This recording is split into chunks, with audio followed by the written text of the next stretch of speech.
Ako bukod sa na-experience sa Hello guys, welcome to my vlog. Usap-usap muna tayo tungkol sa buhay ng OFW. Real talk. Basta ako inita ko na yung 2 araw nakita rito. Yun lang yung yun lang yung concern niya, yung manalo siya sa sugal. Oh, nagsusugal siya, guys. Tingnan mo. Naka 1,000 na ako. Naglalaro, nagkapera. Mas okay na lang yun kaysa magmarites. Oo. Kaysa magmarites ako. Ayan.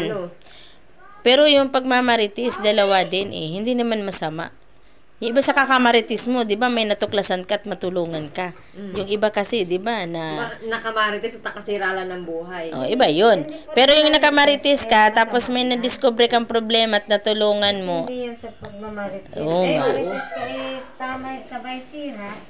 Ay, pangit. Naman na yun. Pero yung pakikimarites mo, tapos sasabayan mo ng pagtulong sa kapwa, 100%. Good. Oh, yun. Hindi nga yun marites. O, di ba? At least naman nakatulong ka doon.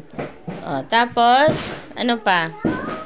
Sa mga buhay OFW, yung iba kasi, pag pinagalitan, wag susurrender agad. Dahil hindi daw makamit ang goal mo kung aalis-alis. Kung lalayas-layas. O, diba, tingnan mo si Gloria, ito. 20 years na si Gloria dito sa nanay niya, hindi yumaman dahil tinutulong ang kanyang sahod. O. Sa 20 years ko lang naging isang katulong. O? Ang dami ko nang na-experience. Hindi ako madalang ako magpalit ng amo sa totoo lang. Pangit man nung maganda Tiis lang. ugali. Oo nga. Tiis lang talaga. Dahil Pagka pag nananakit ang amo mo, yan, iwan mo. At yung hindi ka minumulestya, wag mong iwan. Pero kung ikaw ay masasaktan tapos mamumulestya, kapalit-palit ng amo yun. Pero Okay. kung halimbawa, yung open naman kayo sa pagkain, at sa hindi nananakit yung amo mo, Oo nga. okay sahod, tiis lang talaga. Agree ka, Walang madali sa ibang ito, agree ka ba doon sa mga kababayan natin kumain sa tabi ng basura? Uy, danas ko yan, oh. Kumakain kami. Basura sa labas? Kumakain kami, Oh, yan. kami ganyan, oh. Wala kaming Magbubuhat ka pa lang kami sa kasi. lamesa. Ang sasabihin ng amo, mashallah, mashallah. Pag baguhan ka pa kasi, mainit pa ang dugo nila sa'yo. Kaya Uy, hindi, plastic pa. Matagal na. Datihan ka, may oras na ganyan. Oo. Tapos, Ito kasi galing to ng Saudi.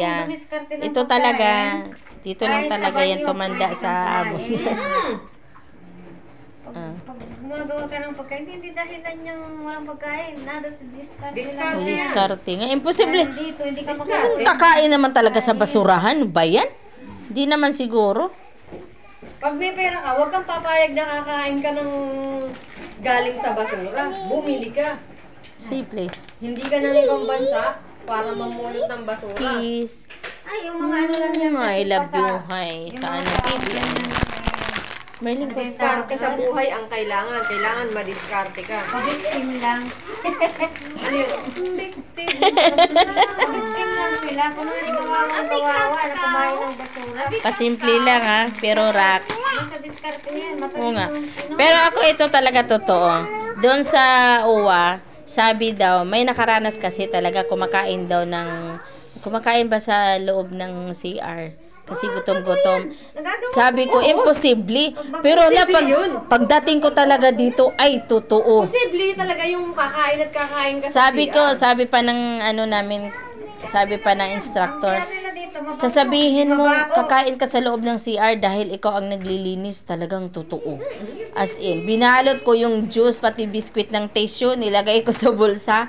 Kumain mo na ako bago ako maglinis, tapos sinabay ko na sa basurahan. Dahil gutom tagal pala kayo kumain dito. Tagal kumain dito, guys.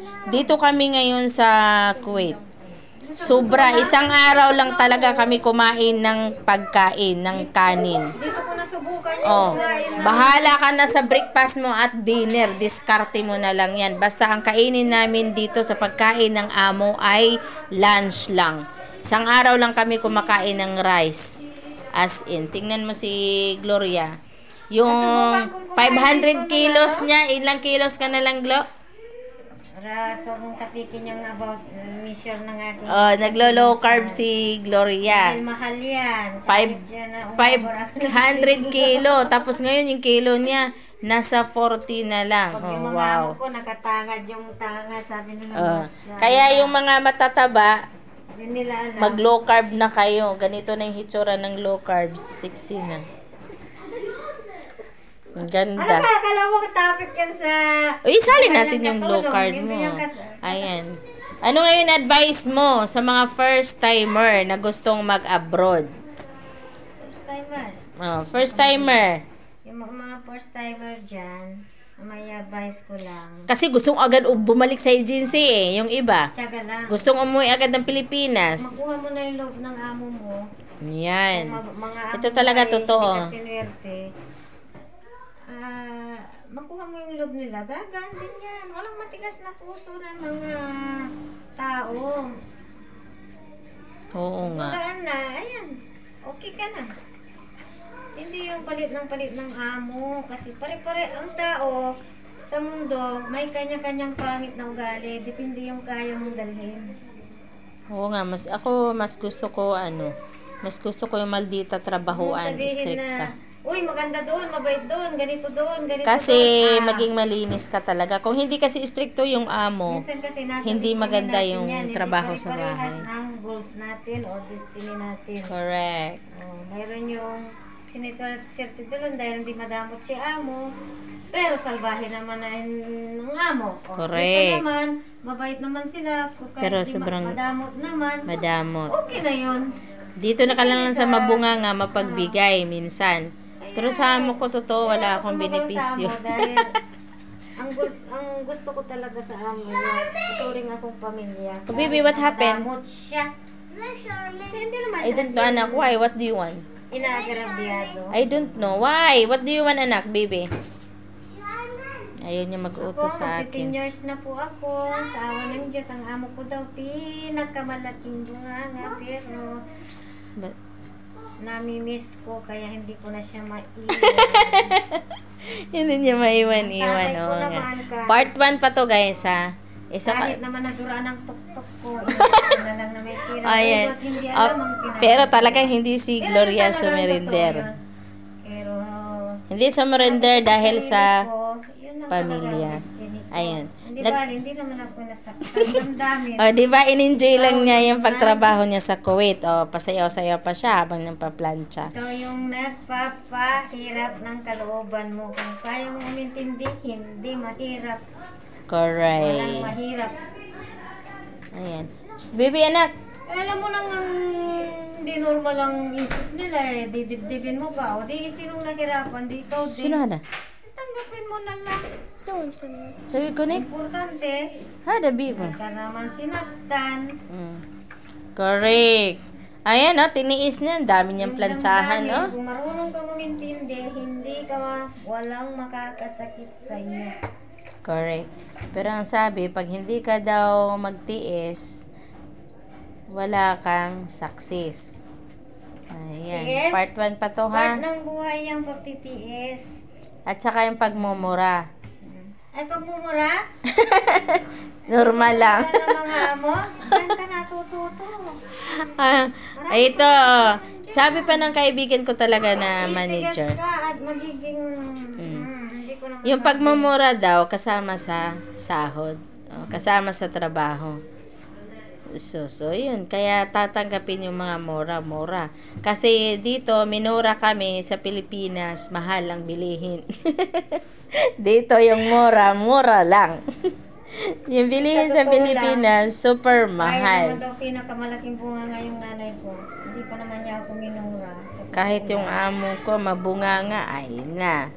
Yung amo ko, kung palabas siya ng apoy, parang dragon, Saktan pa niya yung anak niya para lang sa akin. buhusan na. O, diba? So, lucky girl ka. Sa amo mo. Sa sweldo naman, okay lang yun. Okay lang. Hindi naman ako agrabyado aso. So, tiyagaan ko na kahit umabot ako ng 20 years. Oo nga. Ako, bago, di talaga, sa totoo lang, kailangan talaga ng magsisave. Ako, realize ko na ngayon, magalit ng magalit yung mga pamilya ko na hindi ko na nabibigay lahat. Pero kailangan ko na mag-savings. Dahil hindi lahat ng panahon ay okay yung katawan ko. Pag umuwi ako at may sakit, Alam wala mo, namang Ross, tutulong. about the savings, hindi yan sa pera ang pagsisavings. Yung health mo ang savings mo. Ayan. Agree ako dyan. Yung health mo, yung save mo, hindi yung... Pera. Kaya ako, kahit wala akong pera, yung health ko. Ngayon, Na, galit na si Gloria. Kahit May wala part akong- 1 pa lang to guys ha. May next pa. May palagay abangan ko nyo malaki yung part ang na naisave ko. part 2. May part 1 pa lang to ha. Ang dami pa naming marami pa kaming experience dito sa Siyempre, abroad. Magtumbling ako kahapon, 48 years old. Nakaganyan pala yung booking ko. Part 1 pa to ha. Pala yung Ewan ko magkano yung views. Titingnan ko nga. Guys, part 1 pa to. May part 2, may part 3 sa buhay ng Ayan talaga ang totoong OFW. OFW. Ayan. Okay, Sa ipunin OFW, mo na. lahat andito Pero na. ano, Ipunin nyo yung Masaya, pera nyo. mahirap, malungkot. Yan ang magandang investment. payo ko lang, Oh, sa mga first abroad, first sa mga timer. first timer, yung mga nararanasan yung hirap na nangyayari dito sa buhay ninyo, i-share nyo sa pamilya ninyo. Kasi Correct. akala nila ang sarap-sarap ng buhay natin. Oh, yeah. Kasi laging nakakain ng McDo. Pero yung- KFC. yung mga Hindi anak nila ko, alam ay, yung... ganun.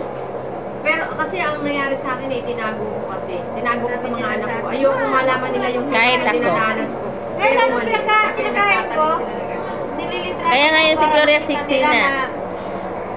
Nalagaan Ayan. ko rin yung sarili ko. Abangan natin Nalagaan yung ko. part 2 ha. Part 1 pa lang to guys. Wait lang. Kasi, Baka naman gusto mong itagka ko. Kayo, Oo itong nga. naipon ko. Lakas. yoy, bra! Hindi pera. Braso pa more.